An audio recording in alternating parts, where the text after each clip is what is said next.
tal? ¿Cómo están? Bienvenidos. Esta es otra edición de Chacra TV Noticias. Les recordamos que tenemos 6 ediciones diarias que pueden compartir con nosotros para tener la información de actualidad al instante. Estos son algunos de los temas importantes.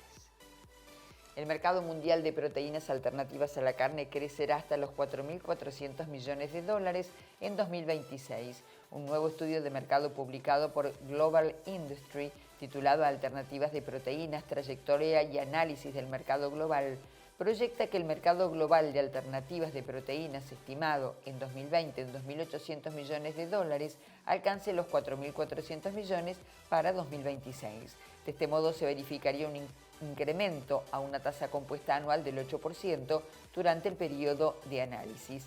Según destaca el portal Eurocarne, la demanda de proteínas sigue creciendo entre deportistas, adolescentes, niños y ancianos. Ganadería en la Unión Europea elaboran un plan para aumentar la captura de carbono. En la lucha contra el cambio climático, los europeos diagraman planes para construir bosques, praderas y otros sumideros de carbono naturales, estableciendo un sistema de certificados de eliminación de carbono que los agricultores y los silvicultores podrían vender a los contaminadores que necesiten equilibrar sus emisiones, creando un incentivo financiero para su almacenaje. Es muy probable que convivamos con la situación de emergencia que genera la bajante del Paraná durante los próximos meses. Así lo puntualizó Pablo Mercury, director del Centro de Investigación de Recursos Naturales del INTA. Explicó que lo que ocurre en el Paraná y en otros grandes ríos del planeta, sea por excesos o déficit extremo, es un indicador de la gran problemática que el cambio global y climático genera sobre el elemento agua. ¿Cómo va a seguir el clima en los próximos días? Con datos del Servicio Meteorológico Nacional te lo contamos ya. Para este miércoles, 9 la mínima, 21 la máxima, despejado, día netamente primaveral. El jueves también despejado, la mínima esperada 12 grados, la máxima 25 grados centígrados. Ya para el viernes llega el calor intenso, 30 la máxima que se prevé, 16 la mínima, algo nublado. Ampliamos uno de los títulos. ¿El mercado de proteínas a nivel internacional crecerá o no? Bien, un nuevo estudio publicado por Global Industry que se titula Alternativas de proteínas, trayectoria y análisis del mercado global prevé que el mercado mundial de proteínas alternativas a la carne crecerá hasta los 4.400 millones de dólares hacia el año 2026. Así se verificaría un crecimiento a una tasa compuesta anual del 8%. Según destacan, la demanda de proteínas sigue creciendo entre los deportistas, los adolescentes, los niños y los ancianos. Se espera que la expansión de la base de población y el aumento de los niveles de ingresos tengan un impacto significativo de la demanda alternativa proteica en los próximos años. Volvemos a una temática que por supuesto es eje por estos días, sobre todo en la Unión Europea, aunque también aquí, tras la cumbre de Glasgow, más aún. En materia ganadera, en la Unión Europea elaboraron un plan para aumentar la captura de carbono. En la lucha contra el cambio climático, los europeos diagraman planes para construir bosques, praderas y otros sumideros de carbono naturales, estableciendo un sistema de certificados de eliminación de carbono que los agricultores y los silvicultores podrían vender a los contaminadores que necesitan equilibrar sus emisiones, creando un incentivo financiero para su almacenaje. A partir de 2031, también comenzaría a contabilizar las emisiones agrícolas de gases, incluido el metano, en su recuento neto de sumideros de carbono. La propuesta se publicará el 14 de julio como parte de un paquete más amplio de políticas climáticas, cuyo principal objetivo será reducir las emisiones de dióxido de carbono de fuentes como vehículos, fábricas y también de centrales generadoras de energía en los distintos países de la Unión Europea.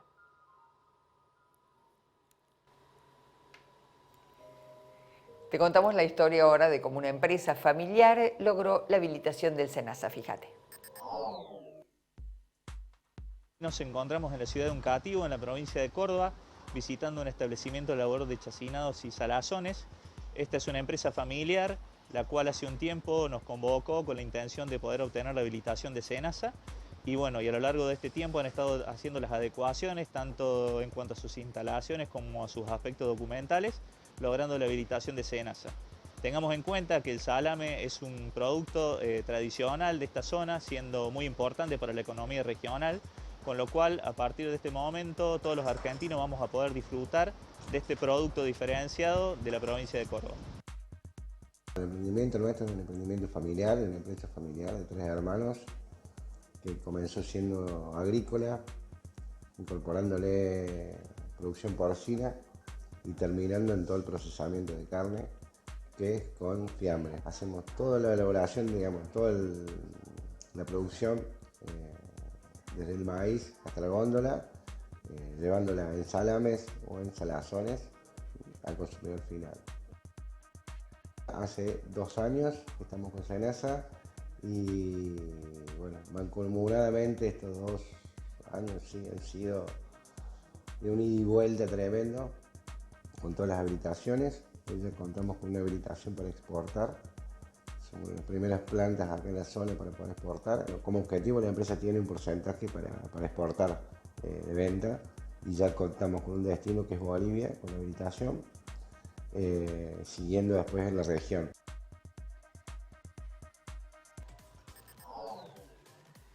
Y en nuestra recorrida informativa federal de cada día nos vamos ahora a la provincia de Tucumán. Allí refuerzan el plan Interzafra.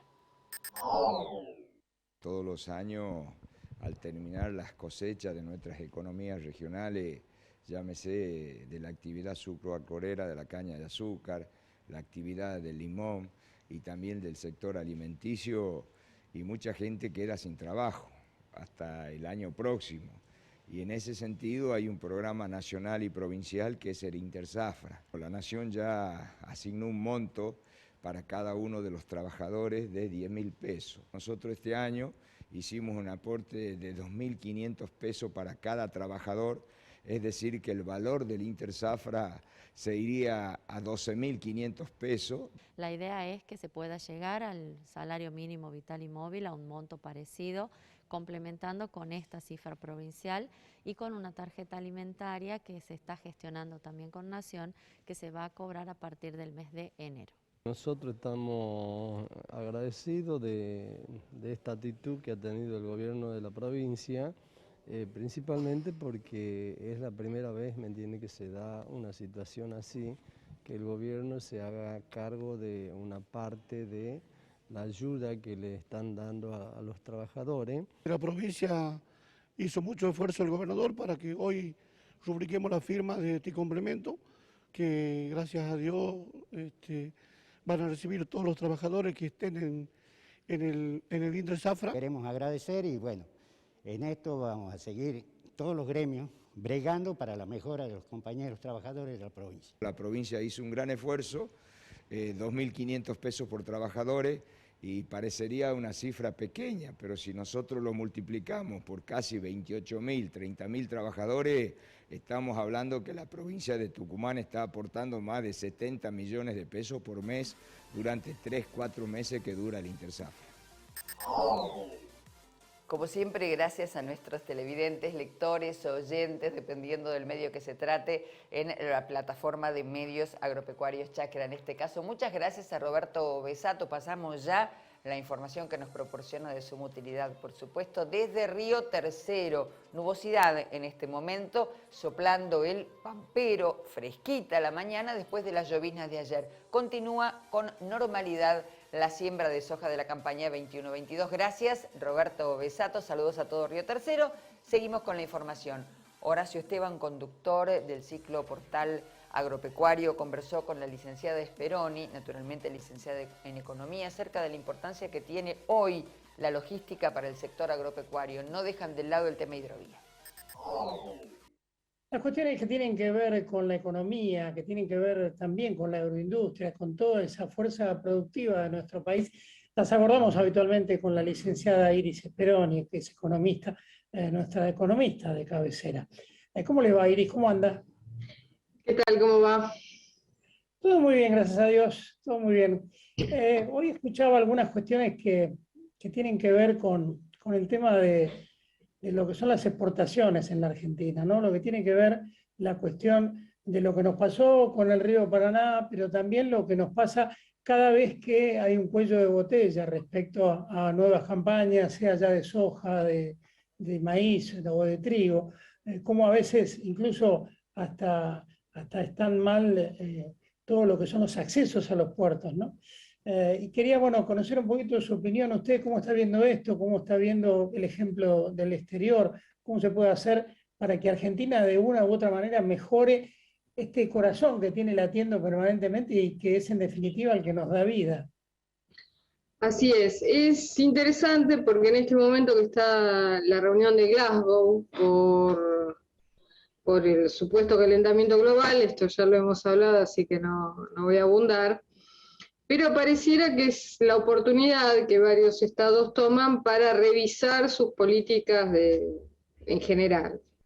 La Unión Europea acaba de anunciar que va a pasar gran parte de la carga que hoy mueve en camión dentro de la propia Unión a básicamente a trenes de carga y a fluvial, con los ríos que no son el Paraná, pero tienen ríos importantes internamente. Tienen un objetivo hasta el 2030 y otro para el 2050, pero básicamente ellos quieren que en 10 años el 30% de la actual carga en camión pase a tren de carga, con lo cual tienen que hacer inversiones en ferroviarias. Y cuando, bueno, uno se entera de estas cosas, piensa, bueno, por casa cómo andamos. Y pareciera que no hay un plan maestro de transporte en la Argentina, es todo aleatorio, todo es a como sale, y lo que depende exclusivamente de la inversión individual, de las personas, de las familias, de algunas empresas, mal que mal se hace, entonces se mueve la carga a camión, pero todo lo que requiere algún mínimo de planificación estatal, como son los ferrocarriles, bueno, está a la mano de Dios, porque el Estado se ocupa de todo, pero no se ocupa de nada. Y eso nos lleva a otro tema de nuestra producción agropecuaria y de nuestras exportaciones. Que pareciera que no hay un plan maestro para mejorar el negocio completo, porque el negocio del trigo, para tomar un cereal cualquiera, no es solo plantar y cosechar trigo, el negocio de trigo es completo. Entonces, uno poder ser dueño de su trigo significa tener las semillas, tener los agroquímicos y tener toda la logística necesaria. Y esto parece un retroceso muy grande, porque cuando uno lee los discursos del principio de sesiones ordinarias de Avellaneda o de Roca, entendía muy claro que el negocio era un negocio completo y que el país, si iba a exportar algo, necesitaba puertos y necesitaba ferrocarriles. Entonces llama la atención que 140 años después no tengamos un solo funcionario abocado a pensar estas cosas. Porque por un lado pasa por el tema de los costos. Tener un sistema costoso de transporte, como es el camión, le baja el margen al productor. Pero después también llega un momento que ni siquiera es una cuestión de costo, es una cuestión de posibilidad.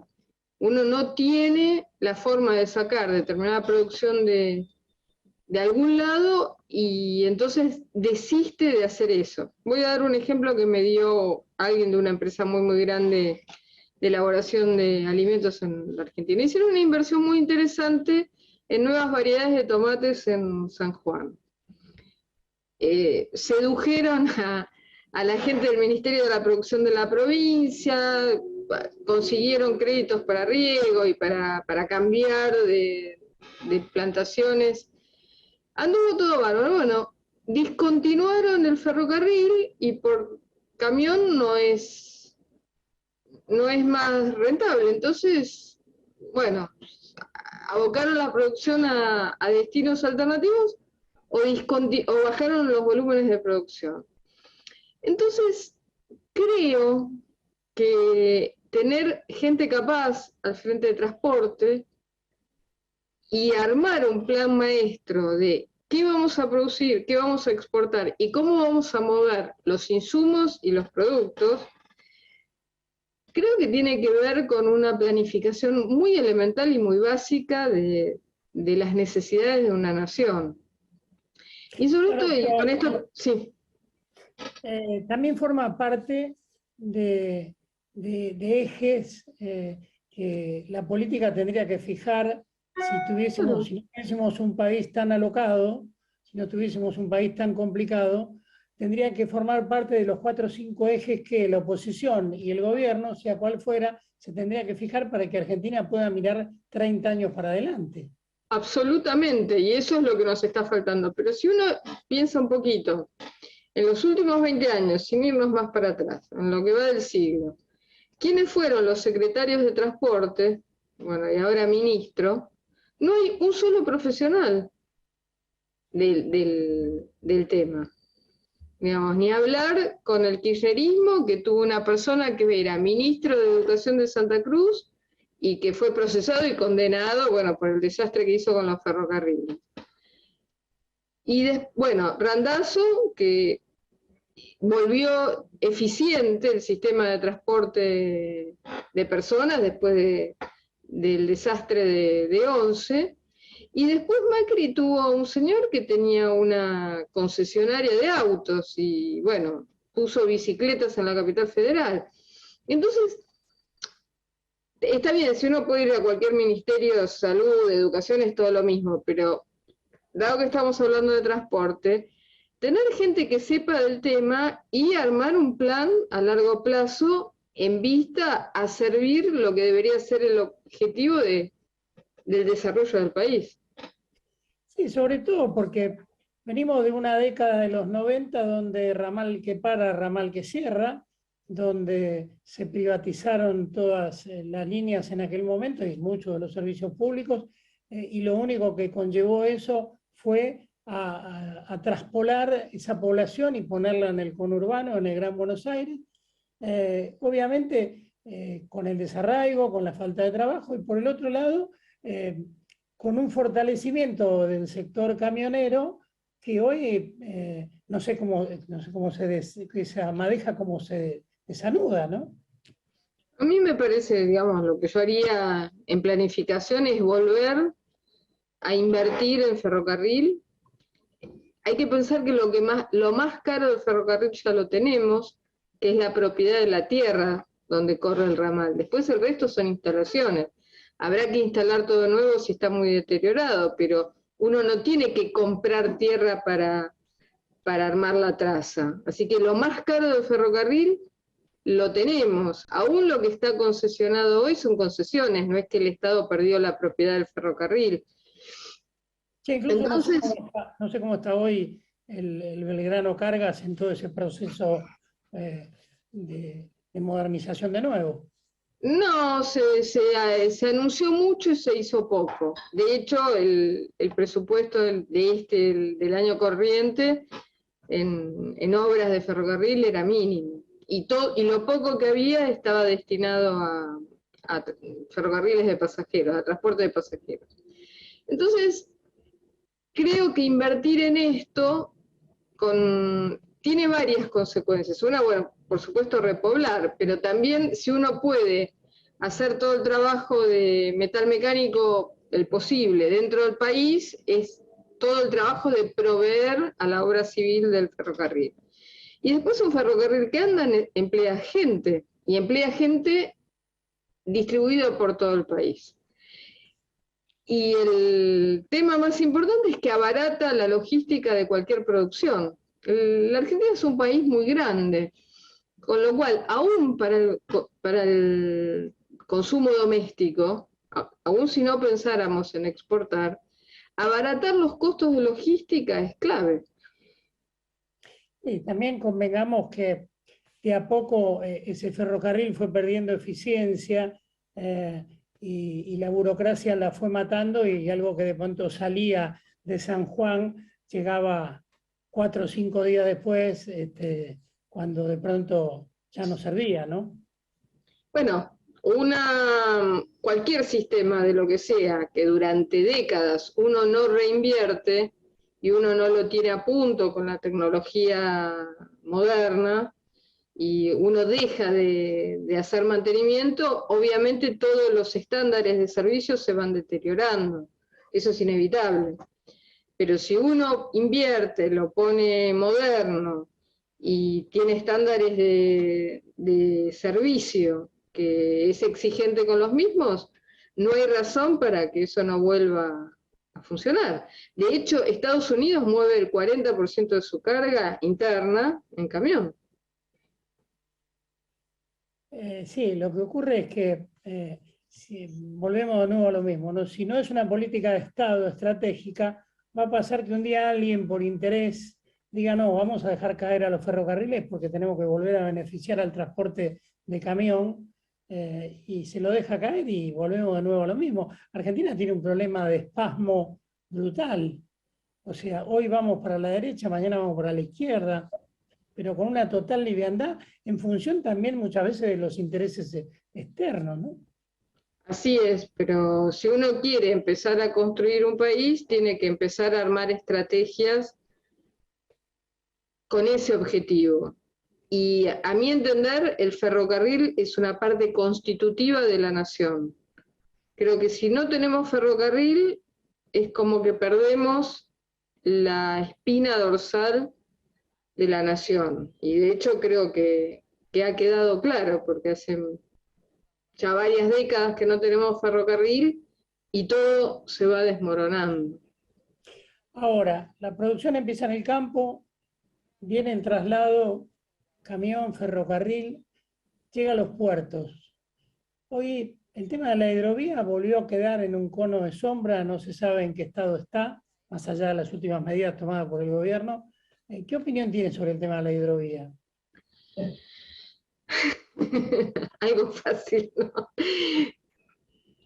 A mí, en esto, creo que el que mejor lo expone es el sindicalista, el Centurión, que dice, hoy la Argentina no está el Estado en condiciones de tomar la hidrovía para sí, porque no tiene las instalaciones, no tiene ni la gente ni la inversión necesaria para hacerse cargo, pero sí supervisar mejor que lo que viene haciendo. A mí me parece que como estuvo la hidrovía, le pudo haber servido a las grandes cerealeras, porque pueden sacar su producción, pero que ha tenido una supervisión y un control del Estado débil. Entonces, seguir en las mismas condiciones le puede servir a algunos particulares en un 80% de extranjeros. Así que a mí me parece que el Estado no puede resignar el control. Eso por un lado. Por el otro lado, suena raro que el principal puerto sea Rosario. Lo más lógico es que el principal puerto de la Argentina esté sobre el Atlántico. A menos que el negocio sea facturar vía Montevideo. Entonces, eso es algo no menor, que es responsabilidad del Estado. Y creo que todo lo que se haya hecho al respecto solo pudo haber sido con connivencia de funcionarios públicos.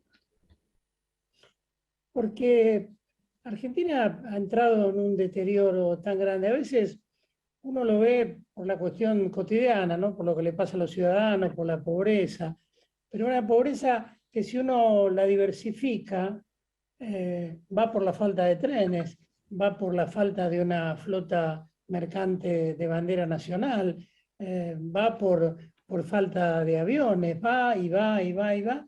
Y la verdad es que el deterioro que ha sufrido la Argentina en los últimos años es realmente grave y sobre todo porque cuando uno quiere replantear esto que usted dice, ¿no? Volver a refundar cuestiones lógicas de la Argentina en un país tan extenso que necesita tener trenes, tener transportes modernos, tener flujo para sacar esta producción que en definitiva es la que nos da de comer a todos y al mundo también en gran medida. Digo, ¿cómo se levanta un proceso de estas características con un deterioro? Y no la quiero llevar al pesimismo, usted sabe que yo no la quiero llevar al pesimismo, pero a veces digo, ¿dónde está ese final del túnel? ¿O es el tren que viene de frente? Lo paradójico es que el siglo XXI, el Estado argentino nunca tuvo tanto dinero como ahora, tomando los últimos 20 años, porque se queda con la mitad del Producto Bruto del país. todo lo que se hizo, bien, mal o regular, en los 120 años anteriores se hizo con el 25% del PBI. Y ahora que esta clase política maneja el doble de dinero, ni siquiera puede mantener un ferrocarril de carga o los caminos rurales. Fíjese usted, yo esto lo hemos hablado, el año pasado el Estado argentino vía Banco Central le robó a la gente que produce bienes de exportación 26.000 millones de dólares por un sistema de recaudación estatal, para recaudatorio, como es comprar a 100 pesos un dólar que vale 190. Y sin embargo, nada de lo que recauda el Estado, que es cuantioso, ni lo aplican a cancelar la deuda externa, o sea, nada de esos 26.000 millones de dólares, salvo una breve fracción, se fue a reducir el monto de la deuda externa, ni se invirtió en cosas que puedan servir, como los ferrocarriles. Yo escribí, creo que hace 3 años atrás, que con la mitad de la recaudación del Estado por derechos de exportación hubiera podido comprar Nidera cuando los holandeses la vendieron. Entonces, no hay una voluntad de lo que se recauda engrandecer la nación mediante inversiones. Todo se despilfarra, se reparte con los amigos o lo roban los políticos. Con los políticos que además no solo roban, sino que además no tienen plan estratégico para el país, excepto hacerlo cada vez más insignificante y más trabajoso la vida diaria. Entonces sí, lo que hay que hacer todos sabemos lo que hay que hacer, todos sabemos que necesitamos ferrocarriles, que necesitamos puertos, que necesitamos que la gente viva desparramada por todo el país y no concentrada en bolsones de pobreza. Todos sabemos que los chicos tienen que ir todos los días a las escuelas y los maestros tienen que ir y no faltar, y no tiene que haber 3 maestros por aula y que después no termina yendo ninguno. O sea, a mí me parece que en todos los órdenes de la administración del Estado todos sabemos lo que hay que hacer. Lo que pasa es que tenemos una clase dirigente que hace otra cosa distinta para su beneficio propio y de los amigos. Entonces, lo que hay que hacer lo sabemos. Lo que no tenemos es la gente indicada para hacerlo. Hay que cambiar, a mi entender. No es complicado lo que hay que hacer. A mí lo que me parece complicado es desalojar del poder a la gente que está ahora actualmente y reemplazarla por gente que, no sé, quiere que haya ferrocarril. Algo tan sencillo como esto. Yo escuchaba alguna vez un cómico decir que si los impuestos vuelven al pueblo, ¿para qué los cobran, no? Y bueno, y sí. Estos días escuchaba y veía que sobre un pasaje de avión, la mitad es impuestos. Ahora, esos impuestos, en definitiva, en vez de volver a obra, volver a infraestructura, logística, a todo lo que hay que tener, va a seguir manteniendo los pobres de la Argentina, con lo cual es como si el gato que se quiere morder la cola, vamos dando vuelta y cada vez tenemos menos pelos. Bueno, no es solo a los pobres de la Argentina. El año pasado, en el 2020, y no por la recaudación esta del Banco Central de diferencia de tipo de cambio, sino por recaudación normal de la FIP y emisión monetaria, el Estado le dio 1.220.000 millones de pesos de intereses a los acreedores, en particular a la banca local. Entonces, a mí me parece que el principal destinatario del presupuesto nacional no son los pobres, no es la UH o los planes sociales, que son 900.000 personas, con ingresos de 6.000, 7.000 pesos. Son los bancos, son los concesionarios de autopistas, son los concesionarios de ferrocarril, son todos los proveedores del Estado. Ha sido mucho más dinero lo que se le dio de subsidios a empresas privadas y a ONGs que lo que les dan a individuos por un pago mensual. Y lo más curioso de todo esto es que nadie habla. Ahora, ¿cuántos años hace que escucho, yo creo que desde joven, de la patria contratista? Sí, bueno, pero por ejemplo, no solo eso, los subsidios a las petroleras, los subsidios a la electricidad, que si uno toma la cuenta de transferencias a privados del presupuesto nacional, es gigantesca, y solo una fracción de ese dinero va a la gente más pobre. Para tener una idea, los pagos a los bancos es el doble de la cantidad de todos los salarios de la administración pública. Entonces, eso es una discusión que excede el tema del ferrocarril. Pero respecto al ferrocarril, lo que uno le tiene que pedir al Congreso de la Nación es que haga un plan maestro para rehabilitar los trenes de carga. Si sirve usar como excusa esto del calentamiento global, usarlo, si no, nada, queremos tener ferrocarril porque nos conviene y punto, sin más explicación, y exigirle a cualquiera que venga que eso es lo que uno necesita. Iris, bueno, habrá que hacer entonces como, yo que siempre hay frases que van quedando, ¿no? En la política, como que hay que pasar el invierno, como tantas frases, habría que seguir esa frase del último jefe de gabinete que tenemos, ¿no? Que ojalá Dios nos dé una mano, porque si son los políticos, la verdad estamos complicados. Bueno, la Constitución dice que es fuente de toda razón y justicia, así que no está tan mal invocarlo. Que tengan una excelente semana y gracias. Ustedes también. Iris Speroni, licenciada economista, hablando de todos los temas, ¿no? Porque arrancamos por la cuestión de la logística, los trenes, seguimos por la hidrovía y también por lo que le pasa a la Argentina, por dónde se va el dinero que no se reinvierte, y que como yo les decía, iba a los pobres, bueno, ella me corregía a los pobres y anda más, decía alguien. Las lluvias mejoraron la situación agrícola de al menos 11 provincias. Lo encontramos en revistachacra.com.ar. La lluvia, como decíamos, entre el 12 y el 14 de noviembre permitieron que esos más de 15 milímetros en Buenos Aires, Santa Fe, Entre Ríos y el norte del país, con la única excepción del sudeste bonaerense, hayan mejorado la reserva de agua de los suelos. El informe de la Bolsa de Comercio de Rosario puntualiza que el evento de lluvias más importante de 2021 ha mejorado las reservas de agua. A pesar del fenómeno La Niña, según la entidad bursátil, llegaron las recargas tan esperadas de la primavera. Las tormentas que se sucedieron del 12 al 14 de noviembre mostraron un gran despliegue sobre el país. El evento dejó más de 15 milímetros en unas 11 provincias.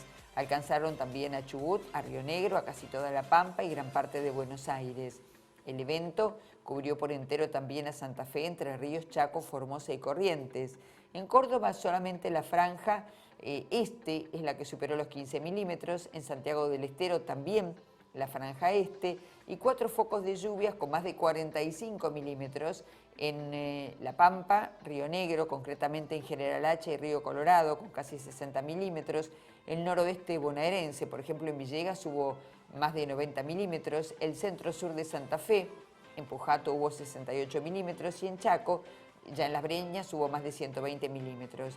En la provincia de Buenos Aires, afectada por la falta de agua, el sudoeste recibió entre 20 y 40 milímetros, el centro-oeste 15 a 30 milímetros y el sudeste, bastión triguero muy afectado por la falta de agua, registros inferiores a los 15 milímetros, pero hubo una excepción, Tres Arroyos, que recibió 22 milímetros. En la región núcleo el evento dejó unos 35 milímetros promedio y si bien 2 de los 4 focos estuvieron en el noroeste bonaerense y el centro-sur de Santa Fe, las recargas fueron importantes para el noreste bonaerense, el sur santafesino, que estaban mostrando en reservas escasas, cercanas ya a la sequía. En vez, el sector cordobés recibió la menor cantidad de agua, sobre todo en las localidades más mediterráneas, por ejemplo, Bengolea, Hernando, Ibiazábal, Colonia Almada. Esas localidades quedaron con registros por debajo de los 8 milímetros. En tanto, en el norte del país se afirma la recuperación hídrica, cuando 15 días atrás había muchas dudas de las siembras de los cultivos de verano si no llegaban estas recargas de agua.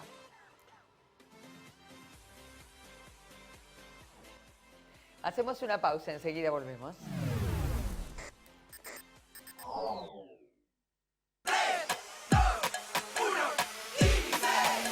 Son solo 6 pasitos. A la suerte hay que ayudarla. Con el Kini estás a 6 pasos de tus sueños. ¿Qué esperás para cumplirlos? 6, 5, 4, 3, 2, 1, Kini 6.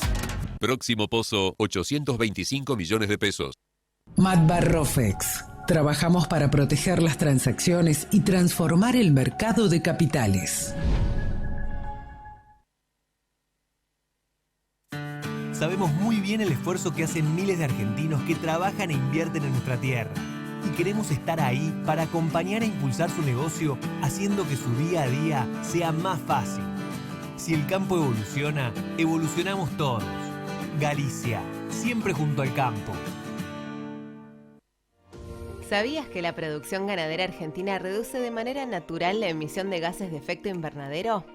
Las praderas y pastizales naturales que alimentan nuestro ganado retienen más carbono en los suelos del que genera el ganado. Compensa así no solo sus propias emisiones, sino también las de otros sectores productivos no rurales. Carne argentina, carne sustentable.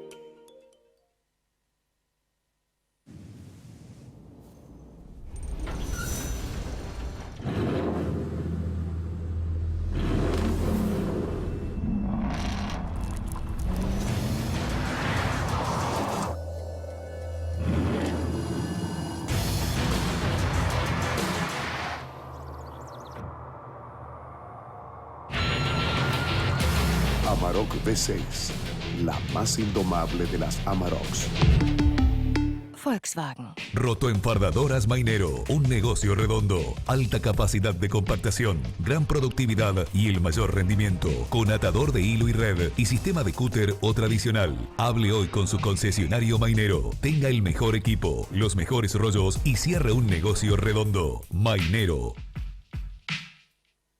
En todos los ambientes, con todas las tecnologías, nuestras 25 variedades de soja con genética elite te garantizan el máximo rendimiento, porque eso quiere decir DM, que nuestra soja da más. Elegí la tuya en donmario.com. Somos Jacto, desde hace más de 30 años en Argentina. Cada mañana tenemos un nuevo compromiso con usted en el campo. Somos especialistas en soluciones innovadoras para su negocio, ya reconocidos por productores de todo el mundo. Nuestras máquinas, equipadas con tecnología de punta, colaboran para aumentar la productividad y rentabilidad de su cultivo.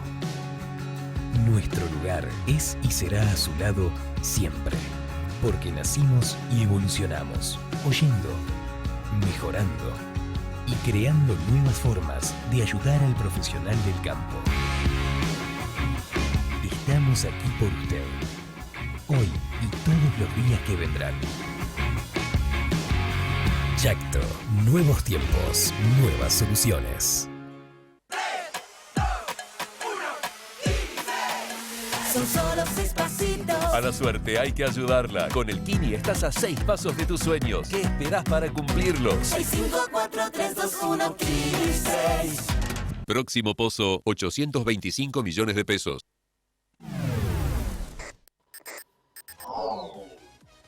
¿Qué consecuencias trajo la baja de proteína en la soja? Pérdidas económicas para la Argentina. La Dirección de Estudios Económicos de la Bolsa de Comercio de Rosario estimó los menores ingresos que sufre el complejo oleaginoso argentino y toda su cadena de valor en la campaña 2020-2021 por la baja proteína que viene registrando la producción argentina de soja. Los especialistas estiman una pérdida de ingresos por 575 millones de dólares para el complejo oleaginoso nacional, debido a la consecuente y persistente caída en la calidad proteica de la harina de soja, principal producto de exportación de la República Argentina. Según el informe, la cifra de la pérdida de ingresos surge de considerar los mayores costos energéticos por elevar el nivel de proteína de la harina de soja mediante un proceso adicional de secado por 23.9 millones de dólares y menores ingresos por la pérdida de secado y de volumen de harina de soja al disminuir la humedad y realizar el secado. Eso sería por unos 551 millones de dólares. Según el informe, este problema en la composición del grano viene de crecientes esfuerzos por parte de la industria nacional de soja para lograr una harina que cumpla con los estándares de comercialización internacionales situados en 47/48% de tenor proteico. Esta situación de menor proteína argentina en la harina tiene un impacto económico que se da a partir de dos aspectos: la disminución del rendimiento en la cantidad de harina y el impacto comercial del castigo por no cumplir con los requerimientos de la calidad estándar. Seguimos con más información, nos vamos a ir hacia la Patagonia, más precisamente a la provincia de Río Negro, porque allí están instalando invernaderos para la producción de alimentos saludables. El día de hoy estamos construyendo un microtúnel, lo cual va a servir para que la gente que está acá en el SAT pueda ir aprendiendo lo que es cultivar su propio alimento. Fue una idea en conjunto con la gente de acá del SAT y del área de Economía Social del Ministerio de Desarrollo Humano. Y bueno, hoy vinimos a armar un micro que consta de 6 metros de largo por 1 metro de ancho, por 90 centímetros de alto aproximado.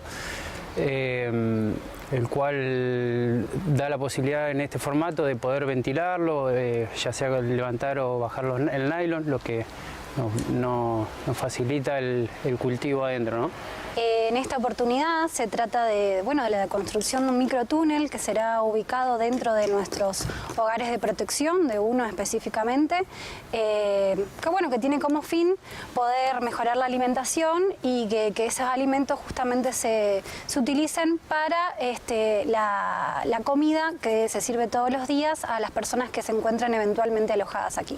No se trata solo del lado de la alimentación, sino que se lo pensó como una labor terapia para acompañar justamente a las personas que alojemos que atraviesen una situación de violencia por motivos de género. Esto genera un espacio de recreación, de contacto con la naturaleza, que va a ayudar en este proceso de independencia y autonomía, junto con todo el trabajo que se realiza desde los equipos SAT para la atención de estas personas. Hemos tenido una reunión con uno de los empresarios más grandes que tiene la provincia de Entre Ríos y a quien consideramos que el Estado tiene que acompañar en los desafíos que se le plantean. Ha sido una reunión donde ha participado también el Intendente de San José, además del Ministro de Producción, el Ministro de Economía y el Fiscal de Estado, porque creemos que las respuestas tienen que ser integrales.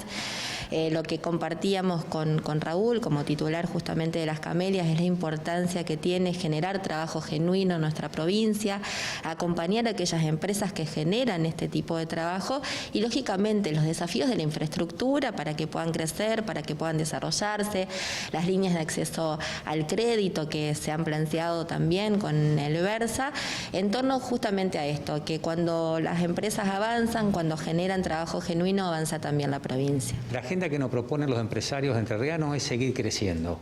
Y ir resolviendo las cuestiones que por ahí limitan a ese crecimiento, pero que generan esas limitantes el propio crecimiento. Entonces, esto es muy motivante, es desafiante y tiene que ver también con la impronta de nuestros empresarios, pymes, comerciantes, prestadores, las industrias de distinto tamaño, con el entramado productivo que tiene nuestra provincia, que son empresarios muy comprometidos con su empresa y con el entorno. La proyección que tiene la empresa de crecimiento, la proyección de poder generar más puestos de trabajo, como lo decía Laura, está firme y en eso el Estado tiene que estar presente. Como empresario es mi responsabilidad que sepan qué es lo que queremos y hacia dónde vamos, para ver de qué manera ponemos todos los patitos en línea y vamos y los esfuerzos no son vanos.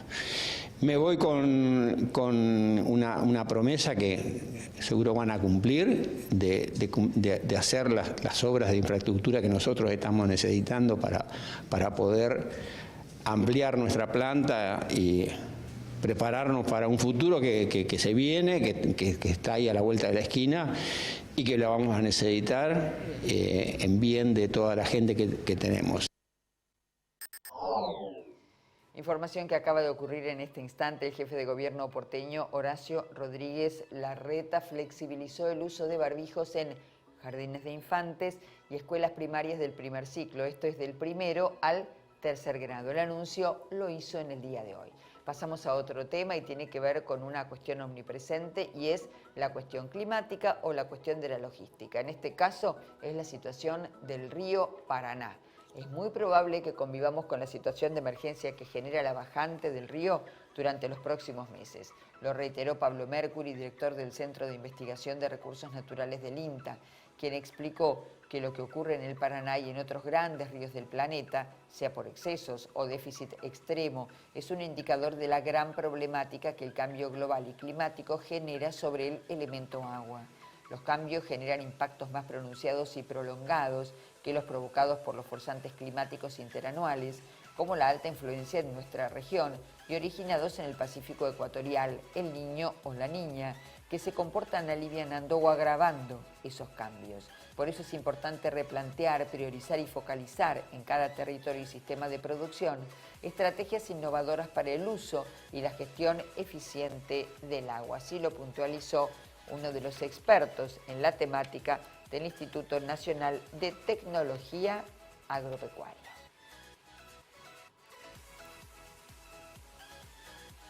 Cómo va a impactar el tiempo en lo que resta de la primavera-verano sobre los cultivos. Agroclima en Chacra TV.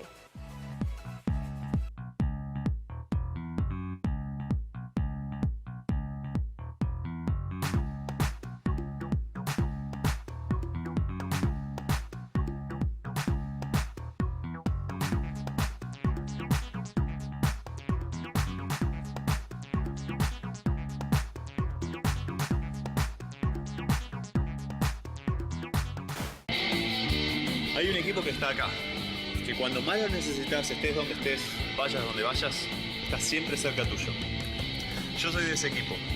Asegúrate en la segunda, donde lo primero sos vos. Grupo Asegurador La Segunda.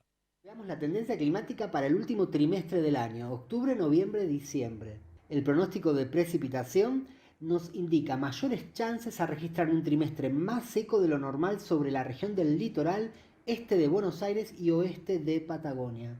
Lluvias normales o inferiores a las normales son más probables sobre la región del norte y central del país y sobre el este y sur de Patagonia. Un trimestre con lluvias dentro del rango normal tiene mayor chance de ocurrencia en la región del NOA y Cuyo. Se recomienda el seguimiento de los informes de diagnóstico y monitoreo dentro de las zonas que vienen siendo afectadas por sequía hidrometeorológica, principalmente en la región del litoral y zona cordillerana, donde la perspectiva a más largo plazo continúa siendo desfavorable y que podría agravarse aún más con el eventual desarrollo del fenómeno de la Niña en lo que resta del año. Por último, ¿qué va a pasar con las temperaturas? Un trimestre más cálido de lo normal en promedio es más probable sobre el centro y norte de Patagonia, región de Cuyo y centro del país. Temperaturas normales o superiores a las normales tienen igual chance de ocurrencia sobre la región del norte, región del litoral, este de Buenos Aires y sur de Patagonia. Temperaturas dentro del rango normal se ven favorecidas sobre las provincias del NOA.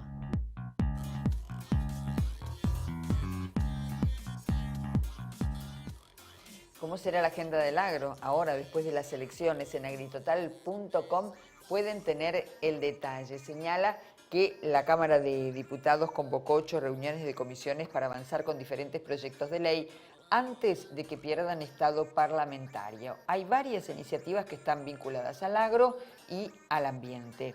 La Cámara de Diputados convocó, como decíamos, a una decena de reuniones. Vamos a ver, se activaron proyectos tales como agricultura familiar, créditos y suspensión de desalojos, regularización de tierras, prohibición de desalojos de pueblos originarios, promoción del cáñamo industrial, evaluaciones de impacto ambiental. Estos son algunos de los proyectos en agenda.